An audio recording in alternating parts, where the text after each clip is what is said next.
If needlework is your passion, whether you're stitching by hand, machine, or mixing it all up, you're going to want to hear about the Mr. X Stitch Contemporary Needlework Prize 2025.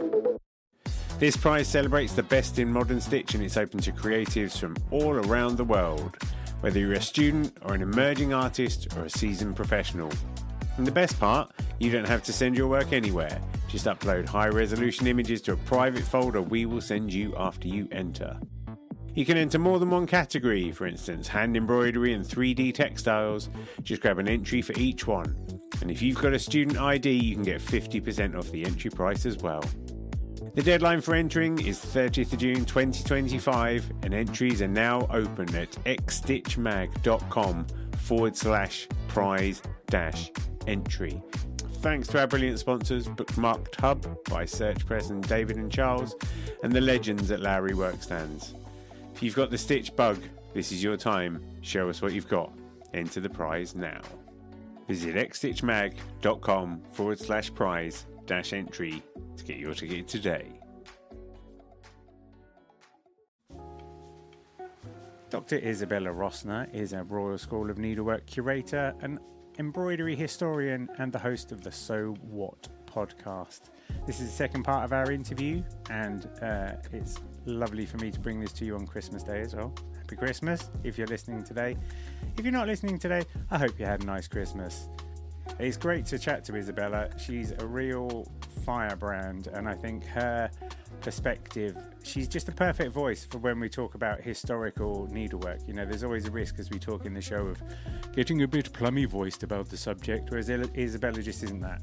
She's got a genuine passion for this. She loves finding out about the normal work of people, because historical artifacts are often the realms of the rich, you know, people who've managed to hold on to them.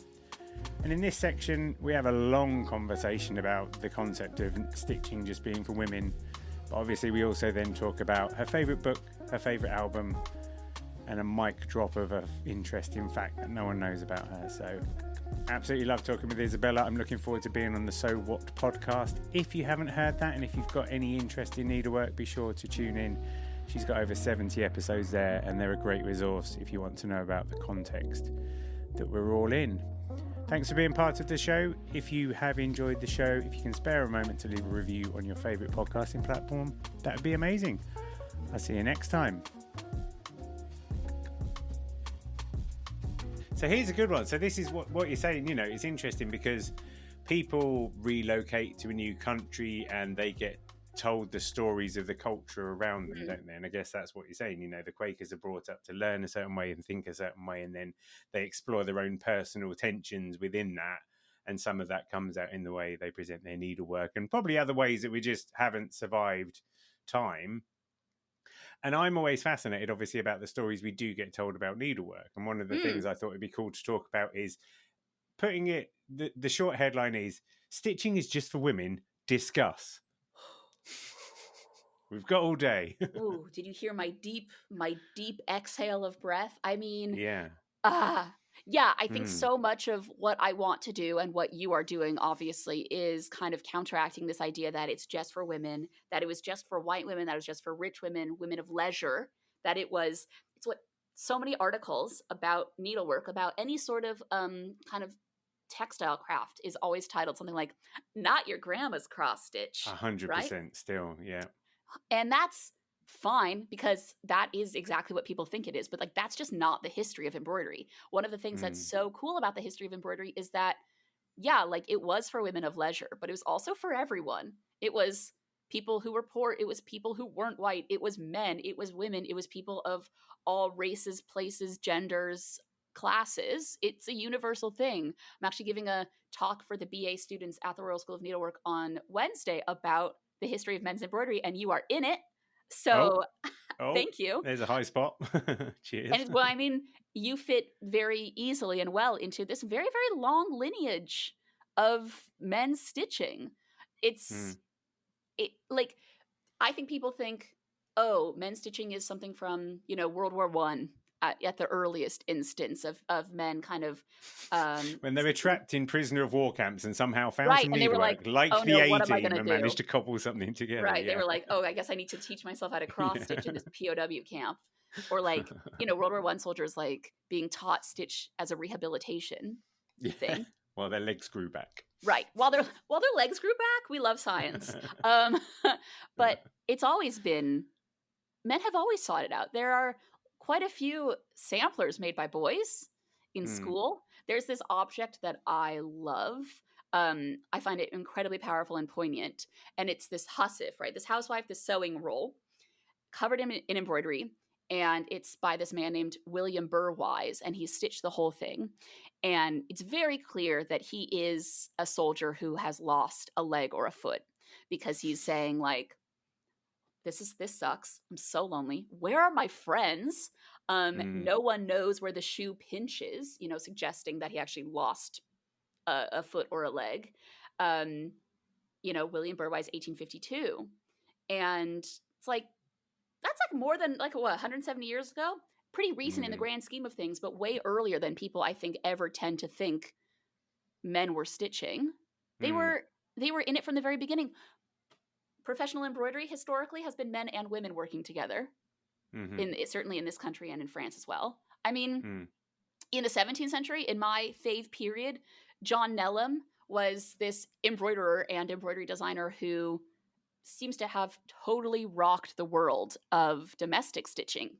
He seems to have taken on from his dad, Roger Nellam, a needlework style that is one of the most, I think, widespread needlework styles of domestic stitching in the early modern world. Like the men, yeah, it's primarily women doing it, but the men are right there and they're doing a lot of mm, it as well. And it's not just rich people, it's poor people. This is my whole thing. Stitching mm, embroidery is universal because everybody, once you reach the basic requirements of like being clothed and like having a roof over your head, um, embroidery is like the immediate next step after sewing, I think, because it's an incredibly easy and accessible way of adorning your body and your home. People want to be surrounded by things that bring them comfort and things that are beautiful, and embroidery requires a needle, thread, and piece of fabric. It's pretty mm. basic. So it's everybody all the time. And I I think think the so, at least. evidence is there in the cultural significance of it, isn't it? You think about, I don't know, Ukrainian needlework, or I went to Guatemala years ago, and you see it popping up everywhere, don't you? So it's clearly, like you say, it's like I've put my clothes together. I've got a bit of thread left over. Might as well make them look pretty. That kind of thing, isn't it? It's just a natural evolution from that point forward. I have this, like, whenever people ask me as well, I always say that the women as stitching thing is connected to the art versus craft debate. And I always say that men use the visual image of women stitching because you're sitting down doing it as being women are in the corner in their homes, being very domestic. We are men. We are Mm. mighty. We will go and hunt beasts and make sculptures and big paintings and stuff. Now, obviously, that's bullshit, but that's my theory about how we got to where we are today. And I'm interested to get your take on that. Am I anywhere near correct? Yeah, I think it's the men versus women needlework thing is as messy as the art versus craft debate, which Mm, grinds my gears so hard. And I think it's a really, really silly thing. And I think Vasari in the Renaissance could not have expected kind of wreaking the havoc he did when he wrote, he was a Renaissance author and he wrote this book about all these Renaissance painters and kind of started, at least that's what modern day art historians kind of interpret, that he started this idea of the painter, the sculptor as a sole genius. It was the hmm shift away from guilds and from anonymous work into people who had names, and there were just it was like one guy, that sort of thing. The shift seems to have started with him, and we're still experiencing the ripples of that. I think mm, that this idea of embroidery as women's work is partially grounded in history, right? Because primarily, at least in the last, I don't know, 400 years in England, it has been primarily, but not exclusively, the work of women, either in the home or in kind of like a business, in the home, the school, or kind of in business. But I think it also comes from this idea of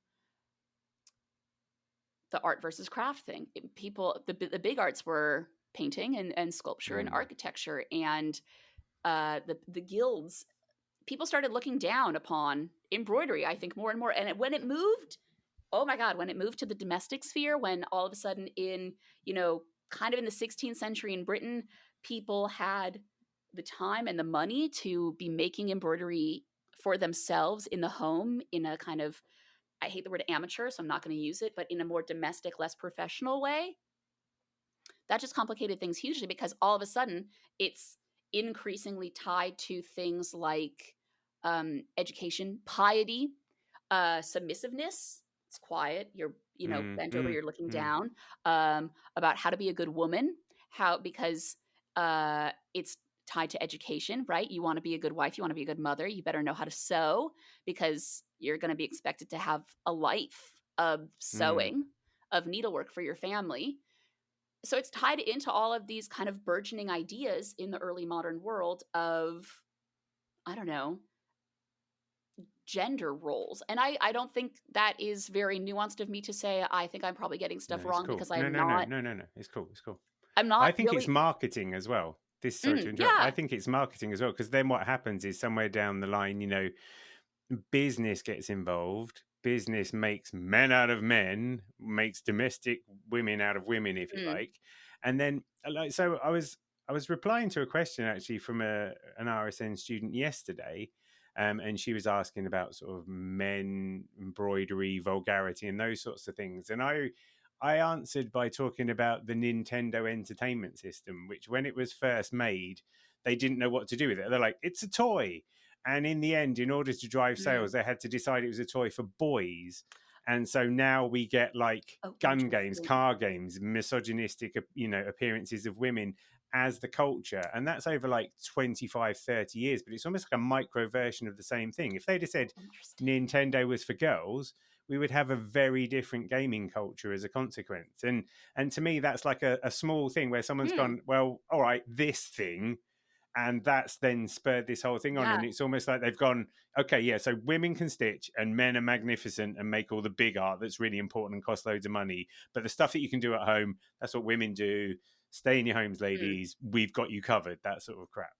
That's such an interesting example. And it reminds me a lot of also, I think it was like before World War II, pink was a boy's color and blue was a girl's color, I think. Yeah. Like, a lot of it is marketing. And I think also tied to this is the fact that it's what we were talking about earlier. These are normal people. These are not the people who have hundreds or thousands of pieces of documentation about themselves or related to their lives in the archive for the most part. These are people who, a sampler is oftentimes the only or the best indication we have of who they were. And it means that we don't have a lot of writing, at least in the early, in the 17th, 18th centuries. We don't have a huge amount of writing about how girls and women felt about this. People ask me about that a lot. And we have writing around that. We have, Celia Fiennes, who's writing, like she's, late 17th century, early 18th century, writing about her travels and the spaces she enters into. And she's writing about seeing embroidery everywhere, but she's not necessarily writing about how she feels about it or like the emotional implications. We have books and pamphlets and, poems by men about women. And those things will say, oh, she loved stitching. She was so good at stitching. Or, oh, she hated stitching. She did not. That was not for her. And the kind of like implications of both of those things. Oh, she loved stitching and therefore she was a good pious mother. Or she hated stitching and therefore she was a radical thinker or whatever. Right? It's all very like simplistic and it gets really black and white and unnuanced, but I think that adds to this complicated relationship between needlework and gender, because it's tied to the people who are not, whose writings don't survive as much. So these objects have to speak by themselves, and there are many different ways that these objects can be interpreted as, what they're speaking about. Tricky.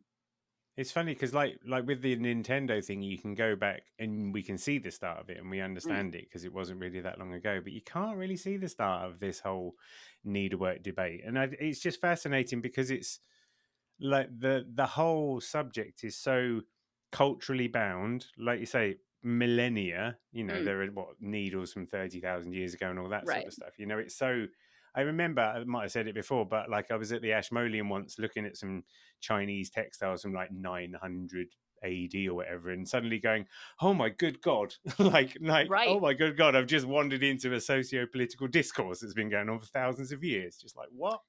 And also, like, it's easy, but it's easy to forget that we're coming from this from like a very specific geographical viewpoint. We're coming from it Mm, from, an American who lives in Britain and a Brit, right? We are seeing what is happening in like a very specific part of the world, whereas other cultures, that gender dynamic when it comes to embroidery is not the case. Like the Hausa people in Africa, that embroidery was typically done by men up until the 70s.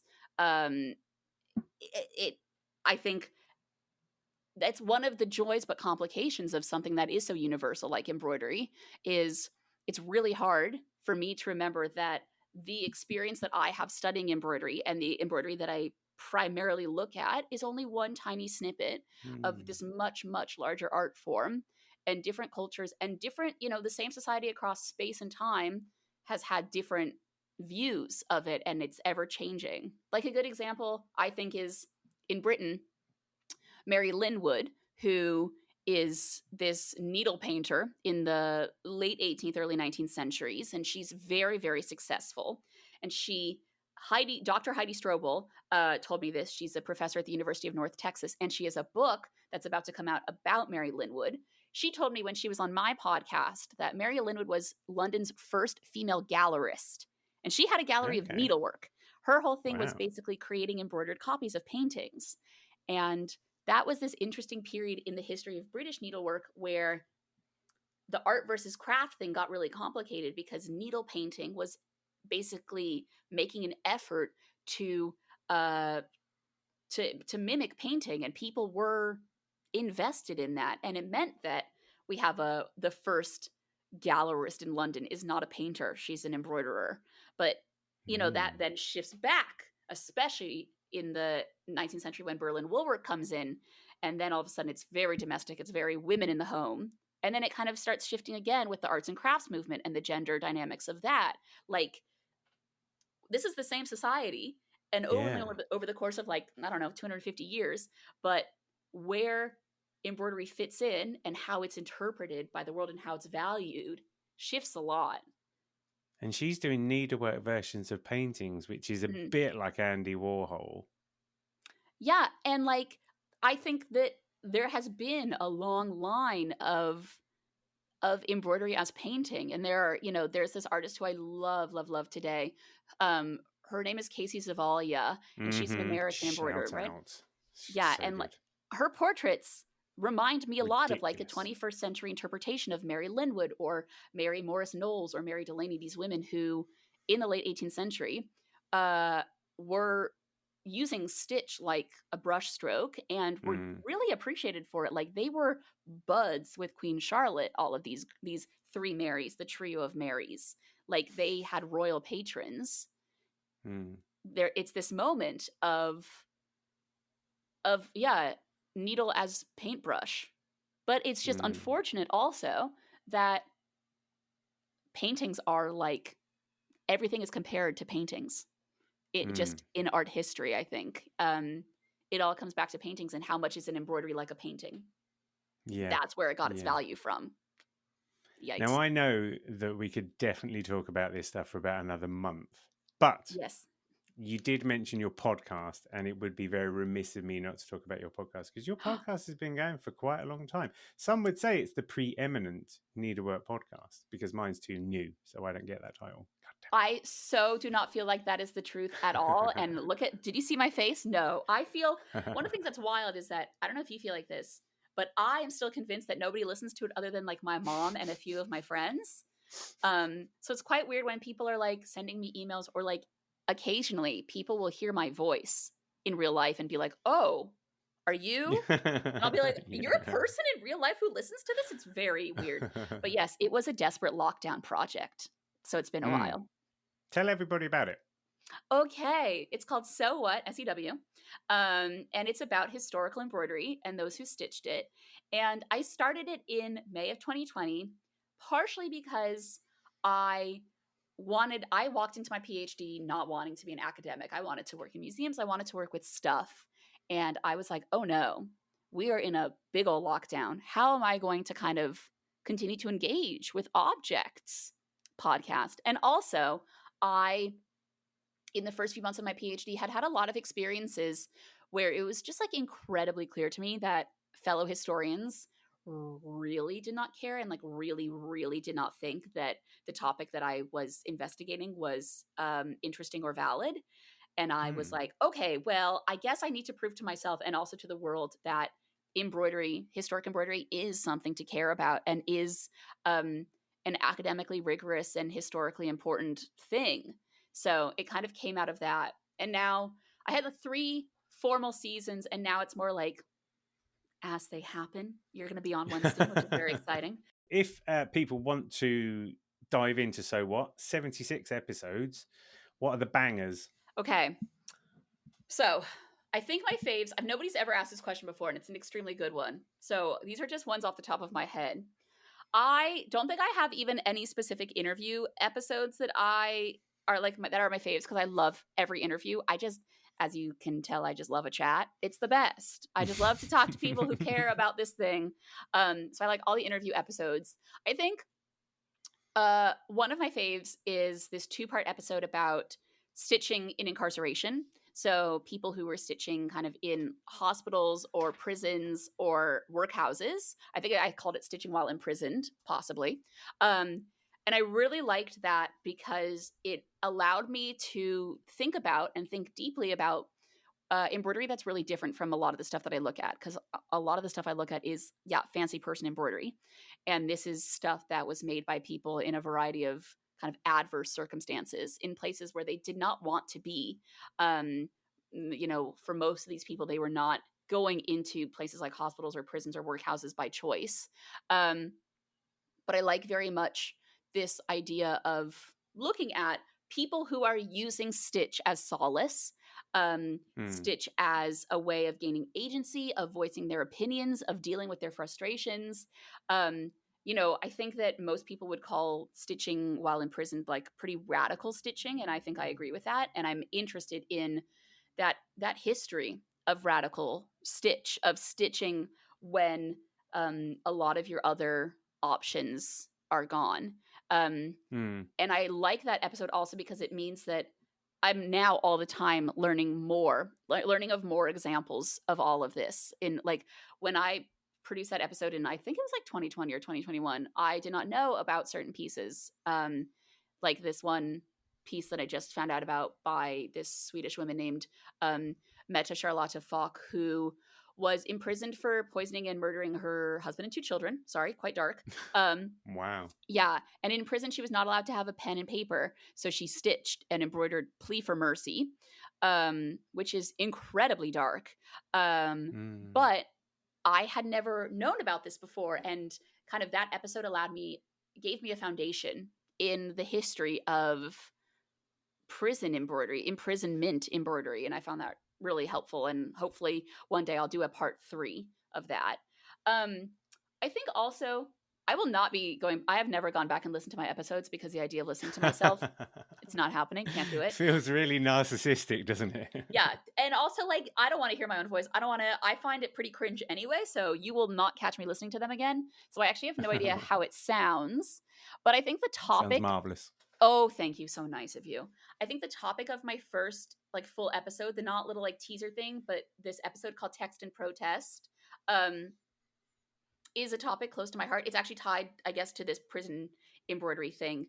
And I talk about these samplers that are these really long documents. One is Elizabeth Parker's sampler, and she is in Britain in the early 19th century stitching about how much her life sucks, unfortunately, because it really does suck.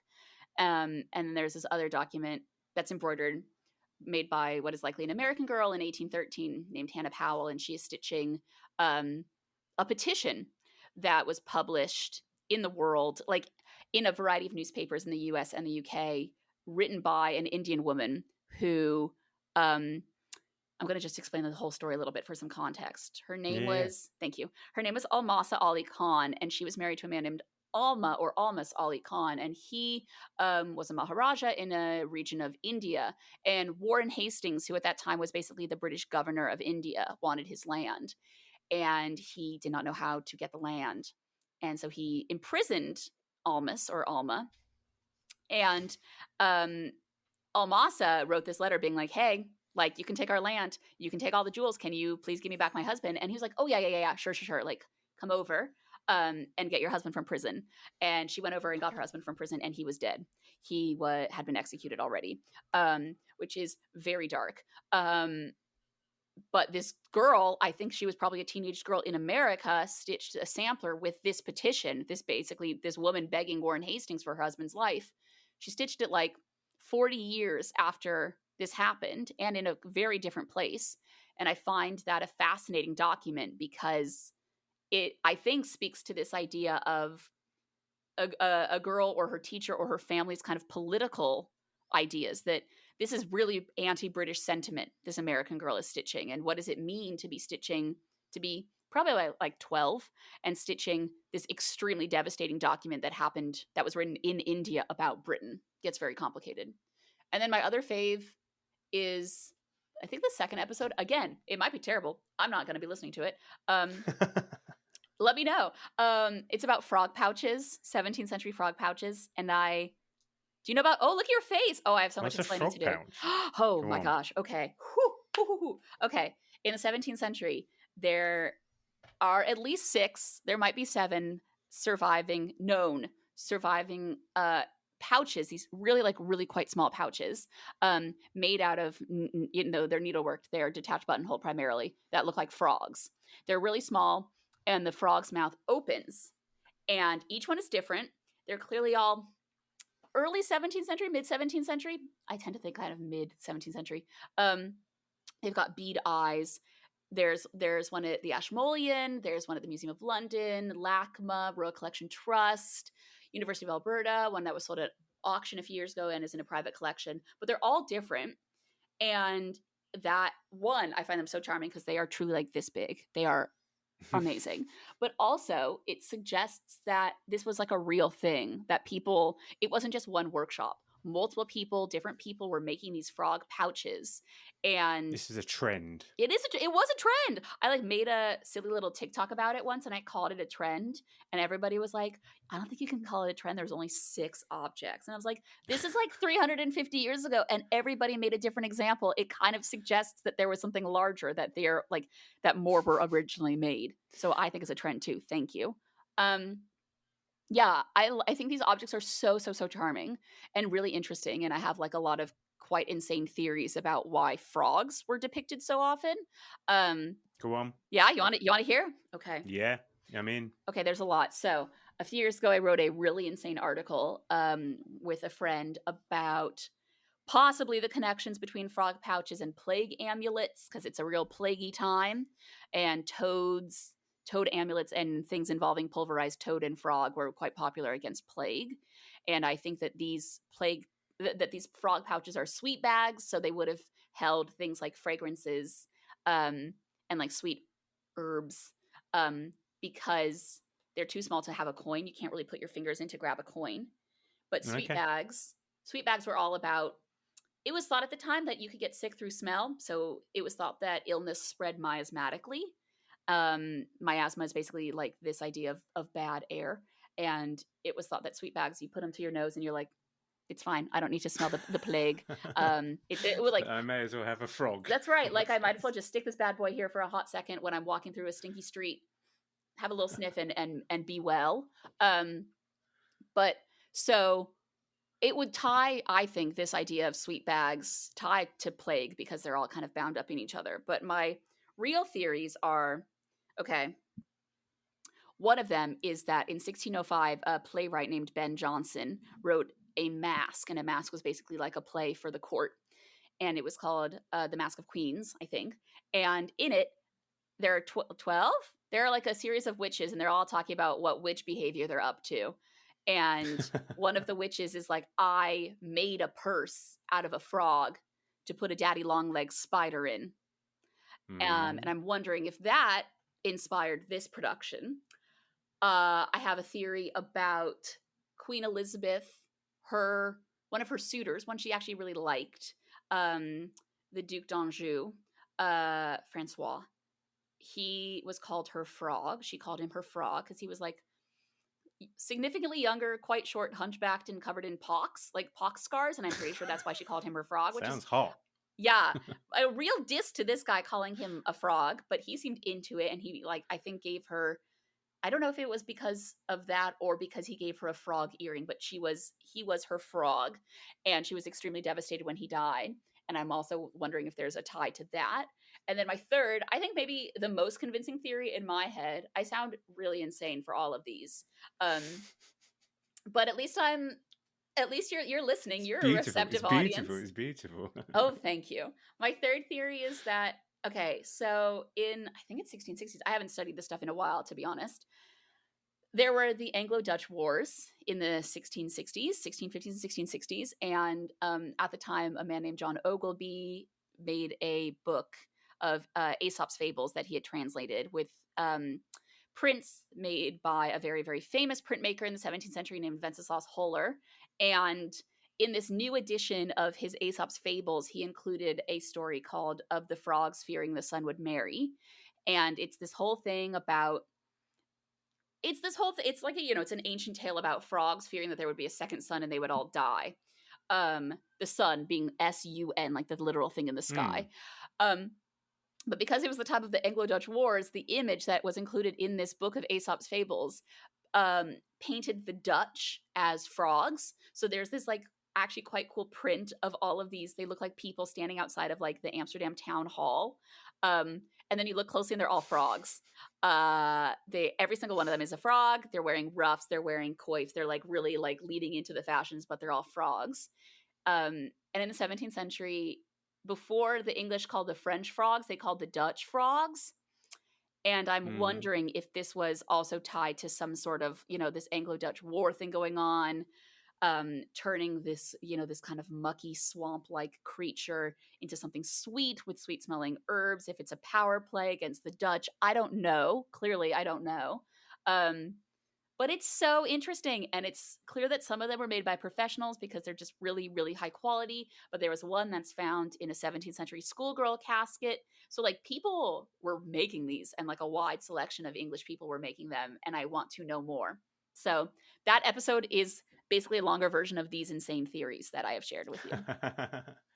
Those are my favorites. Those theories are sound because thanks. When I think about the sort of theories I have, one of my theories is, so jelly has an anti-caking agent and cake has an anti-gelling agent. And that means that there's a spectrum that's got jelly and cake at either end of it. And then trifle exists in the middle of it. See, so those are the kind of things that I theorize about, which are much more useless. Oh, I'm loving it though, because that's the most like British thing that anybody's ever said. The jelly to cake spectrum with trifle in the middle is a deeply British thing. Congratulations. Yeah. That's good though, because yours are just based on vibes. Mine are based on strange little glimpses of historical fact, and then me kind of going ham. I'm going to transition now to the questions that hopefully I sent you in advance that are fairly standard questions. So, do you have a favorite book? Do I have a favorite book? Okay, yes. Wow, I don't think I ever saw any questions in advance, but that might be because I wasn't looking closely enough. I'm sorry. But yes. So, my favorite, okay. Do you want a favorite embroidery-based book or favorite just book? No, any book. Okay. Okay, I'm going to give a rogue one. I won't lie. In the midst of my thesis and after my thesis, I am finding reading very hard because I've had to do so much reading through force for the last few years. So I'm going to pick an old favorite, and it is Edith Wharton, The Age of Innocence. And I first read it when I was a teen. It actually ties back to this whole conversation because I was obsessed with the book, but only after seeing the film. The film was on, for some reason, American cable once as I was flipping through the channels on a rainy day. And it was like Michelle Pfeiffer and Daniel Day-Lewis. It's, this Martin Scorsese film. And I was watching it and I was like, I didn't know what was going on, but I was like, oh my God, their clothing is amazing. Oh my God, their clothing is amazing. And then I read the book and I was like, oh, whoa, the past. And it had never hit me. The Age of Innocence is, I think, a brilliant book, especially as somebody who's interested in kind of society and how people deal with the social mores of the world in which they live. But also that is a favorite book because it has a really deep and wholesome place in my heart for being kind of the beginning of me leaning into historical literature and period dramas, and that kind of led to the fashion thing and led to the textile thing. So shout out to Edith Wharton. Favorite book, The Age of Innocence. Favorite album / band? Ever changing always. Ooh, okay. Oh my God. I think, it's gonna have to be Fleetwood Mac. Oh. Just kind of hitting the oldies, because even though my favorite like contemporary album always changes, Fleetwood Mac is a stalwart fave. They're always here for me. And also as a child, I think I watched one of the concert videos like every day. You know how children watch like the same thing every day?